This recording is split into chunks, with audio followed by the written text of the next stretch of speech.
सबसे पहले तो मैं आप सभी पत्रकार छायाकार बंधुओं का यहाँ पहुंचने पर धन्यवाद करती हूँ। और कल 23 जून को हमारा एक भव्य कार्यक्रम का मंगल कमल में आयोजन किया जा रहा है, जिसमें आने वाले विधानसभा के निमित्त हमारे चुनाव के प्रभारी केंद्रीय कैबिनेट मंत्री श्री धर्मेंद्र प्रधान जी को बनाया गया है। कल वो चुनाव प्रभारी बनने के बाद पहली बार हरियाणा आ रहे हैं। उनके साथ साथ हमारे मुख्यमंत्री करनाल से बड़े भारी बहुमत से चुनाव जीतकर विधायक के रूप में मुख्यमंत्री फिर से बने हैं। कल उनका भी रोहतक में आगमन है और साथ साथ हमारे 5 सांसद जो अभी चुनाव जीते हैं, और उनमें से हमारे 3 कैबिनेट मंत्री आदरणीय मनोहर लाल जी, राव इंद्रजीत जी और कृष्ण पाल गुर्जर जी, कल वो भी रोहतक पहुंच रहे हैं। तो कल हमारे सभी सांसद आदरणीय धर्मेंद्र प्रधान जी और आदरणीय नायब सिंह सैनी जी का स्वागत सम्मान समारोह हम रोहतक में सभी कार्यकर्ता, पूरे हरियाणा प्रदेश के कार्यकर्ता मिलकर कर रहे हैं। हमारे सभी मंत्रीगण, सभी विधायकगण भी यहाँ कल पहुंच रहे हैं।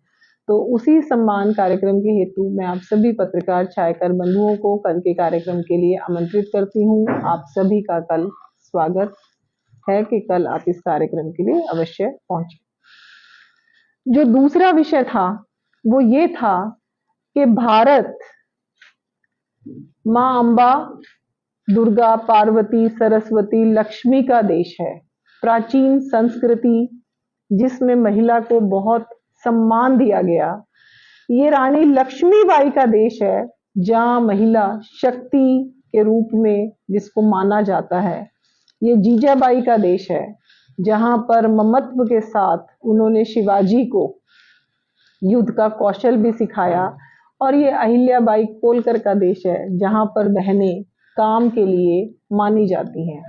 ऐसे देश में जहाँ हमेशा से ही महिलाओं को बराबरी का स्थान मिला, उसी देश में आज हिसार से सांसद बने कांग्रेस पार्टी से जयप्रकाश जी कहते हैं कि किरण चौधरी जी और श्रुति चौधरी जी को बंसीलाल जी की कैसे विरासत दी जाए। मेरा सवाल है जयप्रकाश जी से आज कि इंदिरा गांधी जी ने जब कांग्रेस आई बनाई, तो वो कौन सी विरासत के तहत वो भारत की प्रधानमंत्री बनी? सोनिया गांधी एक लंबे समय तक कांग्रेस की राष्ट्रीय अध्यक्ष रही, और अगर आप विदेशी मैगजीन्स उठा के देखो तो भारत की क्या पूरे विश्व की सबसे मजबूत महिलाओं में से, मजबूत के साथ साथ सबसे अमीर महिलाओं में से भी एक महिला रही। तो वो कैसे इटली से आकर भारत में इतनी मजबूत और अमीर महिला बनी? मेरे ख्याल से उनको कांग्रेस की विरासत मिली, तभी आज सोनिया गांधी भारत में राष्ट्रीय अध्यक्ष रही। और उसी कड़ी में चलते हुए आज प्रियंका गांधी राष्ट्रीय महासचिव हैं, यूपी की प्रभारी हैं। तो वो कौन सी विरासत के बिना महासचिव बनी हुई हैं और यूपी की प्रभारी हैं? और शायद कुछ आने वाले समय में जो न्यूज के माध्यम से हमें पता चलता है, वायनाड से चुनाव भी लड़ने वाली हैं। तो मेरा ये सवाल है कि बार बार महिलाओं को ये याद दिलाना या ये करके दिखाना कि आप पुरुषों के बराबर नहीं हो, आपको अपने परिवार की विरासत में आपकी कोई हिस्सेदारी नहीं है। ये काम अगर करती है तो कोई ना कोई कांग्रेस पार्टी हमेशा से करती है। आप लोगों को याद होगा 1986 में शाहबानो केस, जब एक पीड़ित मुस्लिम महिला को उनका जो कोर्ट से फैसला था, जो उनको रिलीफ कोर्ट ने दिया था, वो तत्कालीन प्रधानमंत्री ने उसको रिवर्स करा दिया था। और उसके विपरीत में उन्हीं मुस्लिम बहनों की दुख तकलीफ में अगर कोई खड़ा हुआ तो वो भारत में भारतीय जनता पार्टी के प्रधानमंत्री आदरणीय नरेंद्र मोदी जी खड़े हुए, जिन्होंने 3 तलाक के उत्पीड़न से हमारी मुस्लिम बहनों को छुटकारा दिलवाया। तो आज मैं जयप्रकाश जी से पूछना चाहती हूँ कि आप बार बार महिलाओं को अपमानित, प्रताड़ित क्यों करते हैं? आपकी पार्टी लगातार महिलाओं को विरासत देती रही, तो और इस पार्टी में श्रुति चौधरी जी और किरण चौधरी को लगातार अपमानित किया गया। हमारे जो विपक्ष के नेता भूपेंद्र हुड्डा जी, उन्होंने केवल और केवल अपने परिवार को बचाने के लिए कांग्रेस के सभी, चाहे वो शैलजा जी हैं, चाहे वो किरण चौधरी जी हैं, हर बहन को उन्होंने प्रताड़ित किया, हर बहन को उन्होंने अपमानित किया। और उसके विपरीत अगर मैं भारतीय जनता पार्टी की बात करूं, तो हमेशा से महिलाओं को समान अधिकार दिलवाने की चिंता अगर किसी ने करी तो वो भारतीय जनता पार्टी ने करी। कांग्रेस का शासन था, बेटियां लगातार गर्भ में मर रही थी, और जो हमारा सेक्स रेशो था वो लगातार कमजोर होता जा रहा था। उस जैसे ही प्रधानमंत्री मोदी जी ने अपना पदभार संभाला, सबसे पहले अगर किसी ने बेटियों को कोख पे बचाने की चिंता करी तो वो नरेंद्र मोदी ने करी, जब उन्होंने पानीपत की धरती से बेटी बचाओ बेटी पढ़ाओ का एक नारा भी दिया। और उन्होंने केवल नारा नहीं दिया, उन्होंने हर तरीके से ये चिंता करी कि बेटियां कोख में बचें। और ऐसा प्रधानमंत्री आया जो महिलाओं के लिए, बेटियों के लिए इतना संवेदनशील रहा कि उसने ये चिंता करी कि पहले तो बेटियां कोख में बचे, उसके बाद बेटियों को पोषण मिले।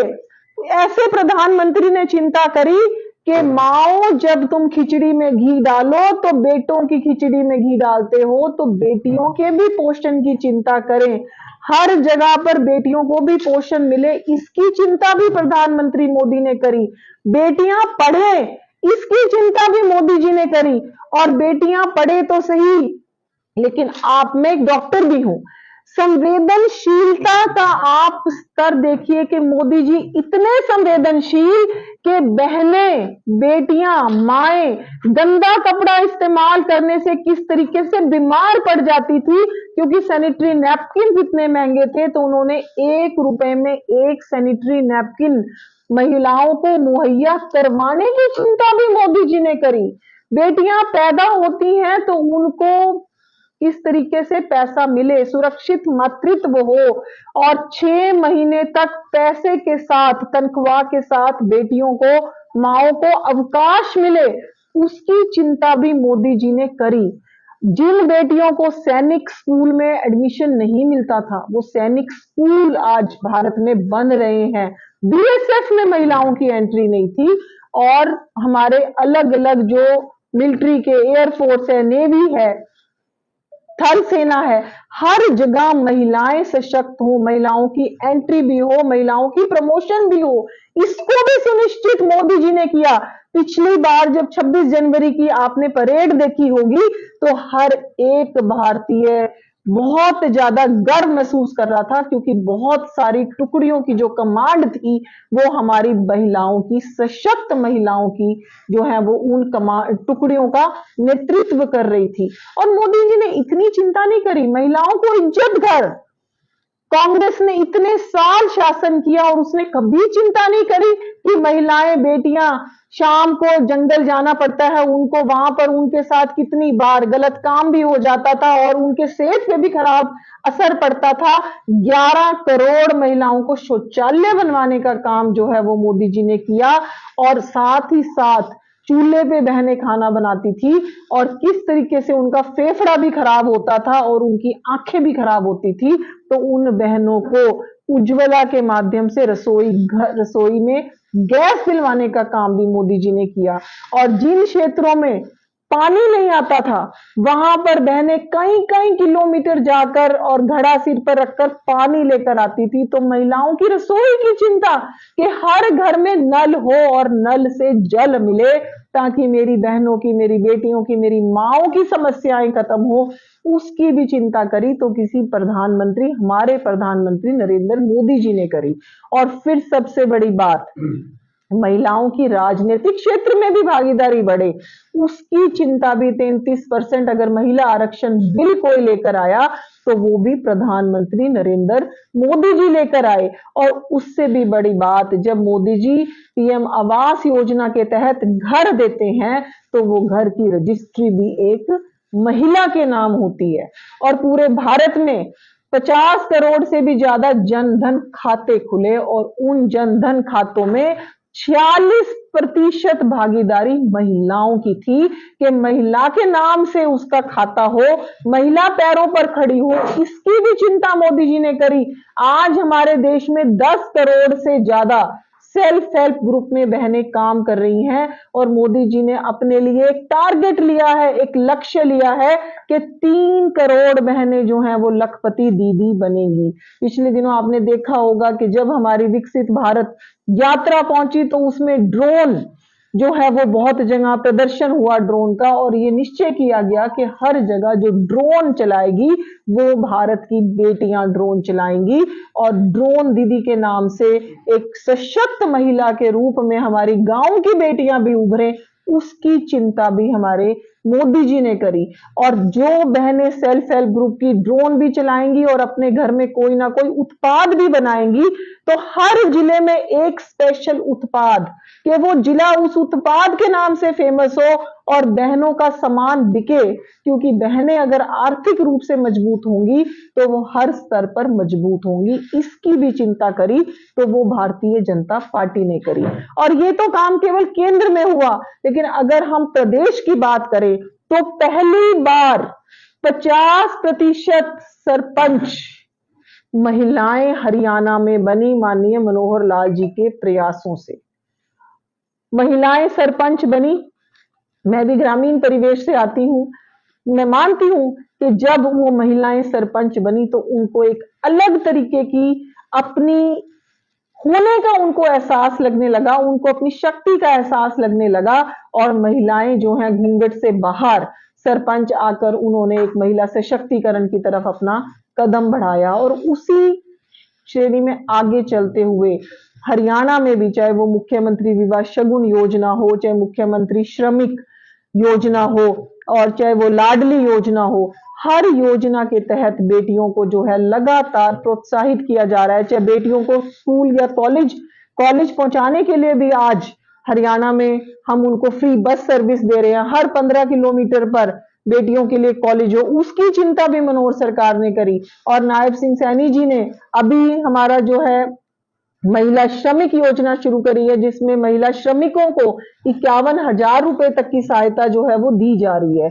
तो इस तरीके से हैप्पी कार्ड योजना, चाहे वो मैं मानती हूं कि सब पुरुषों के लिए भी है, लेकिन उसमें पूरे परिवार के लिए, उसमें महिलाओं को, बेटियों को भी उस हैप्पी कार्ड योजना के तहत लाभ मिलने वाला है। तो मैं आज ये कहना चाहती हूं कि भारतीय जनता पार्टी की डबल इंजन की सरकार, चाहे वो केंद्र की थी चाहे वो प्रदेश की है, लगातार सरकार महिलाएं किस तरीके से बराबर हो, सशक्त हो, समृद्ध हो, अपने पैरों पर खड़ी हो और उनके स्वाभिमान की रक्षा हो, इसकी चिंता भारतीय जनता पार्टी की सरकार लगातार कर रही है। और उसके विपरीत चाहे दिग्विजय सिंह के बयान हो, चाहे आज जयप्रकाश के बयान हो, चाहे तत्कालीन प्रधानमंत्री राजीव गांधी जी ने शाहबानो के केस में किस तरीके से कोर्ट के फैसले को उल्टा कर दिया था, ये जो कांग्रेस की सरकार और कांग्रेस के जो नेता हैं वो लगातार महिला विरोधी बातें भी करते हैं और महिलाओं का सम्मान इस तरीके से कम हो उसकी भी लगातार ये लोग चिंता करते हैं। जबकि इनको ये नहीं पता कि आज 50% वोटर जो है भारत में वो महिला है। तो मेरा यही सवाल है जयप्रकाश से कि आप कौन सी विरासत की बात कर रहे हो? क्या आपको महिलाओं ने वोट नहीं दिया आपकी कॉन्स्टिट्यूएंसी में? क्या महिलाओं को माफी मांगनी चाहिए? उनको बिल्कुल माफी मांगनी चाहिए, उनको बिल्कुल माफी मांगनी चाहिए।